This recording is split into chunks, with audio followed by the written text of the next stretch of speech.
हे चेतन जीव, मनुष्य शरीर जब पाए हो तो तुम सब समर्थ हो, शक्तिवान हो। मनुष्य शरीर पा करके सामर्थ्यवान हो, अपने बंधनों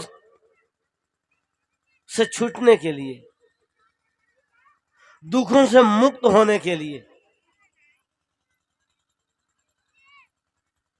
लेकिन जब मनुष्य शरीर में जीव आता है तो अपनी सबलता खो देता है। सबलता क्यों खोता, समर्थता क्यों खोता, अपनी शक्ति क्यों खोता? क्योंकि तय किया और लगवार, किसी अपने ऊपर किसी और को थोप लेता है। रंग कुरंगे रंगिया, रंग कहिए ज्ञान गुण, सद्गुण सदाचार,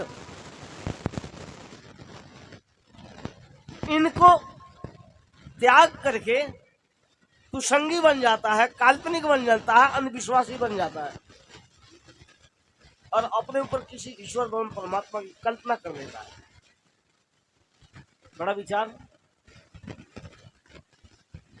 मनुष्य जीवन श्रेष्ठ है। क्यों श्रेष्ठ है? क्योंकि मनुष्य के अंदर चिंतन करने की क्षमता है। किसी भी विषय के ऊपर मनुष्य ही विचार करता है। ईश्वर का विषय हो, परमात्मा का विषय हो, देवी देवता का विषय हो, या भौतिकवाद के क्षेत्र में भौतिक विषय हो, इन सब का चिंतन करने वाला मनुष्य है। लेकिन मनुष्य, दुर्भाग्य की बात है कि मनुष्य जो सबका चिंतन करता है, अपना चिंतन कभी नहीं करता। अपने बारे में कुछ सोचता ही नहीं। वेदों को देखोगे तो वेदों के जितने भी लेखक हुए, जितने भी चिंतन करने वाले हुए, वो सब ईश्वर के पीछे है, देवी देवता के पीछे, देवता के पीछे है। वहां भी अपना चिंतन नहीं। उपनिषद को देखोगे तो उपनिषद में भी अपना चिंतन नहीं। आत्मा का चिंतन है, ब्रह्म का चिंतन है। वो आत्मा और ब्रह्म व्यापक है, जो सब जगह है, सब घट में है, यहां तक कह दिया कि कण कण में है। लेकिन अपने को ये नहीं समझ पाया कि आखिर ये चिंतन कौन करता है। और पौराणिक में आओगे तो पौराणिक वालों ने तो हद कर दिया। पौराणिकों ने तो बिल्कुल हद कर दिया।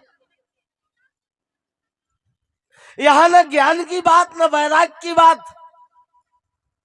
यहां तो जितना मनुष्य को अंधविश्वास में फंसा दो, जितना आज देख रहे हो वो लड्डू गोपाल,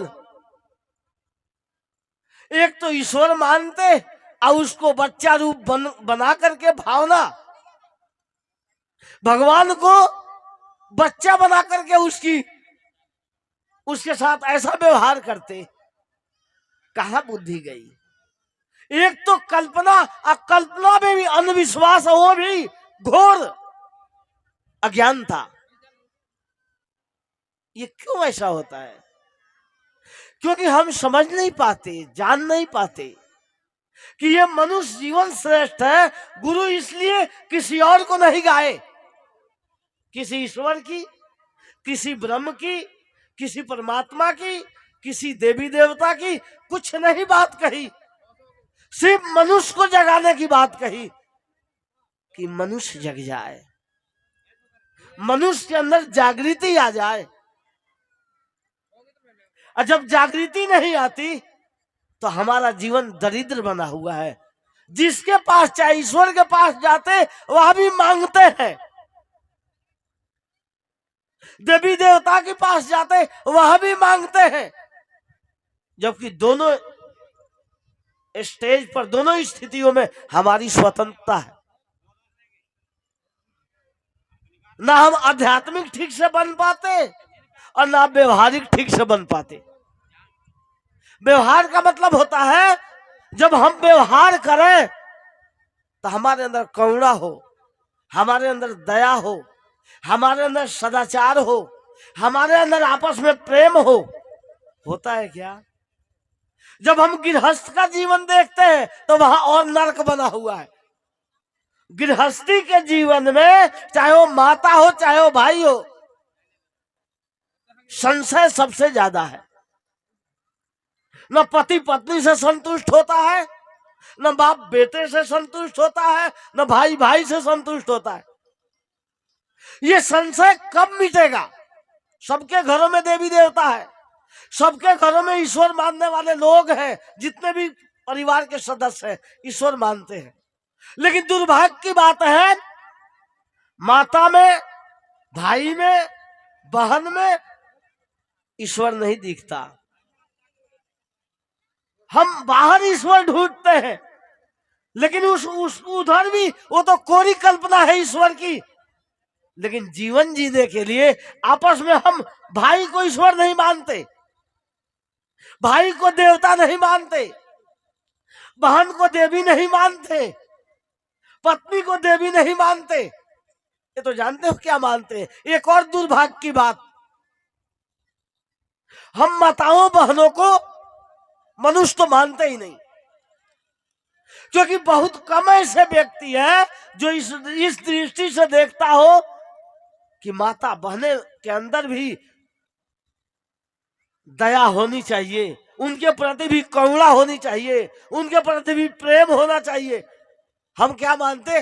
भोग की वस्तु। माताओं बहनों को मनुष्य जो है, जिसको बुद्धि नहीं है, ये समझ लेना, जिसको विवेक नहीं है, जिसको समानता की भावना नहीं है, वो सिर्फ भोग की वस्तु मानते हैं। लेकिन सदगुरु कबीर साहब ने ये स्वतंत्रता दी कि कल्याण के अधिकारी माता भी बहनें भी है, और जितना कल्याण के अधिकारी भाई है उतना ही कल्याण के अधिकारी माता बहनें हैं। इनको जगाने की कोशिश करना चाहिए, इनको ऊपर उठाने की कोशिश करना चाहिए। और सत्संग में ये समझ ले, सत्संग में तो माता बहनें जाती है, लेकिन कल्पना ज्यादा, अंधविश्वास ज्यादा, छलावा का जो भाव है वो ज्यादा। ऐसा क्यों है? क्योंकि इनके अंदर भावना है, और वो भावना, वो श्रद्धा अंधश्रद्धा है, इसलिए जाग नहीं पाती। कैसी अंधश्रद्धा मालूम है? कहा जाता है ये एक भाई था, पति पत्नी थे, पत्नी तो सत्संग में नहीं जाती थी। ये होता है कि पत्नी सत्संग में जाती है तो पति नहीं जाता, अब पति जाता है तो पत्नी नहीं जाती, भाई जाता है तो दूसरा भाई नहीं जाता, पुत्र जाता है तो बाप नहीं जाता, और बाप जाता है तो बेटा नहीं जाता। नहीं, किसी किसी परिवार में देखा जाता है कि पूरा परिवार सत्संगी है। लेकिन एक बात समझना, जो परिवार सत्संगी होता है उसमें समानता की दृष्टि होती है, वो समानता का व्यवहार करते हैं। अरे अगर देखोगे समानता के लिए, तो वेदों को लिखने वालों ने भी माताओं के लिए शिक्षा बंद कर दी, समानता की दृष्टि नहीं। आत्मा के मानने वाले भी समानता की दृष्टि नहीं रखे। नहीं, सदगुरु कबीर साहब की दया कहनी चाहिए, सदगुरु कबीर साहब की करुणा कहनी चाहिए, जो सबके लिए समान दृष्टि रखी है, माताओं के लिए, बहनों के लिए भी। इसलिए आपकी आज समर्थता है, आपके अंदर आज शक्ति है कि सारी कल्पनाओं को आप मिटा सकते हो, चाहे माई हो चाहे भाई हो। सारे अंधविश्वास से आप मुक्त हो सकते हो, उतनी क्षमता आपके पास है। लेकिन आप जगते क्यों नहीं? संत महात्मा तो जगाते हैं, लेकिन आप जगते क्यों नहीं? क्योंकि अंधविश्वास ज्यादा है, आपके दिल में ज्यादा है, आपके मन में ज्यादा है, आपके जीवन में ज्यादा है। चाहे सत्संग में आप आ गए, ये बड़ी अच्छी बात है, आना भी चाहिए। लेकिन मैं आपसे कहता हूं कि आज के बाद से आपके जीवन में किसी प्रकार का पाखंड नहीं रहना चाहिए, आपके जीवन में किसी प्रकार का अंधविश्वास नहीं रहना चाहिए, आपके हृदय में किसी प्रकार की कल्पना नहीं रहनी चाहिए। इतना आपका दिल साफ हो जाए, इतना आपका मन सुंदर बन जाए, तब तो बात बनेगी। समझता तभी आएगी जब आपका दिल साफ हो जाए, आपका मन साफ हो जाए। आप ज्यादातर कल्पना में फंसते हैं, और वो कल्पना कराने वाले अंधविश्वासी लोग अंधविश्वास में जब फंसते हैं ना, तो चालाक लोग छलते हैं, ये समझ लेना। उन चालाक लोगों से बचने के लिए क्या है, आपकी अपनी समर्थता को जगानी पड़ेगी। आप जगोगे तभी बात बनेगी, आप नहीं जगोगे तो आज छलते आए हो, आज छलते ही जाओगे, वही छलने का संस्कार बनेगा, और क्या बन सकता है।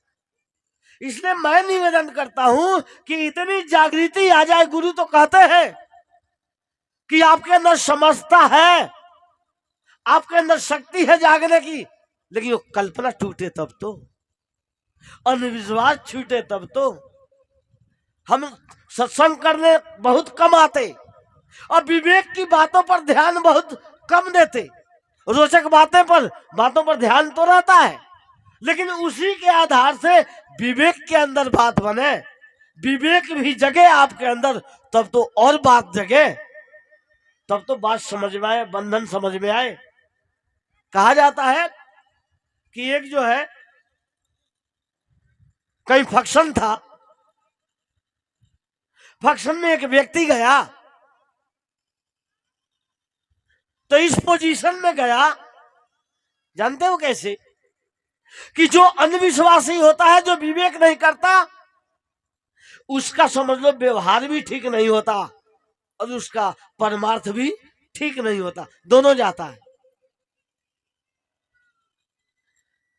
सब लोग पहुंच गए, वो पीछे गया, सबसे पीछे, लेकिन उसका पोजीशन देखो कैसे गया। जब गया तो लोग इन करते हैं ना, जो पैंट बुशर्ट पहनते हैं तो इन करके चलते हैं, जेंटलमैन बनते हैं। उसने क्या किया, आगे से जो शॉर्ट, जो बुशर्ट पहन रखा था, वो आगे से पैंट के अंदर कर दिया था, और पीछे से अंदर नहीं किया था, पीछे पैंट के ऊपर था। जब लोगों के बीच में गया, लोग देख करके हंसने लगे। कहा भाई आप तो एक तो सबसे पीछे आ रहे हो, जो उत्सव का आयोजन करने वाला था उसने कहा भाई आप तो सबसे पीछे आ रहे हो, आपका इंतजार बहुत देर से कर रहा हूं, लेकिन आप ऐसे पोशाक पहन के आए हो, आगे वाला जो बुशर्ट का हिस्सा है वो पैंट के अंदर है और पीछे वाला जो है पैंट के ऊपर है।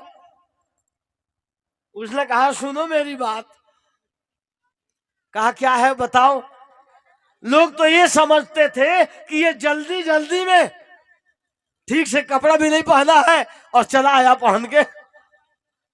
ऊपर वाला जो हिस्सा है बुशर्ट का, वो आगे वाला जो हिस्सा बुशर्ट का वो इन करके रखा था पैंट के अंदर। उसने समझाया मेरी बात सुनो। कहा क्या, ये सामने वाला जो हिस्सा है ना बुशर्ट का मतलब शर्ट का, वो पैंट के अंदर इसीलिए अंदर है क्योंकि वो बुशर्ट फटा हुआ है। जो शर्ट का हिस्सा है ना सामने वाला वो फटा हुआ है इसलिए पैंट के अंदर है, और पीछे इसलिए ऊपर है क्योंकि पैंट फटी हुई है। मैंने भाई ये तो बेचारे उसकी ये स्थिति थी, और हमारी जानते हो क्या है, हमारी स्थिति ऐसी है ना अध्यात्म ठीक से है और न व्यवहार ठीक से है। उसका तो चल गया काम, अब अपना ख्याल करो कैसे चलेगा काम। इसलिए अपने जीवन की समर्थता को समझो। यदि मनुष्य के जीवन की समर्थता को समझनी है तो कबीर साहब की विचारधारा को समझो। अंधविश्वास को समझना है, पाखंड को समझना है, मान्यता को समझना है तो सदगुरु कबीर साहब की वाणी को समझो। तभी मानवता समझ में आएगी। ईश्वर को मान लेना कोई बड़ी बात नहीं है, परमात्मा को भी मान लेना कोई बड़ी बात नहीं है, लेकिन एक बात समझ लेना, मानवता को मानना और मानवता में जीना और मानवता को जानना सबसे बड़ी बात है। इसलिए आपसे निवेदन है, जहां भी कबीर सदगुरु कबीर साहब की विचारधारा का सत्संग होता है वहां आकर के समझिए, समझने की कोशिश कीजिए, तब जीवन समझ में आएगा, तब जीवन के बंधन समझ में आएंगे, तब जीवन का कल्याण होगा। इन्हीं शब्दों के साथ वाणी को विराम। बोलिए श्री सदगुरुदेव की जय। बहुत अच्छे, बहुत बहुत धन्यवाद। अब माइक हमारी सामने के सामने रख दो।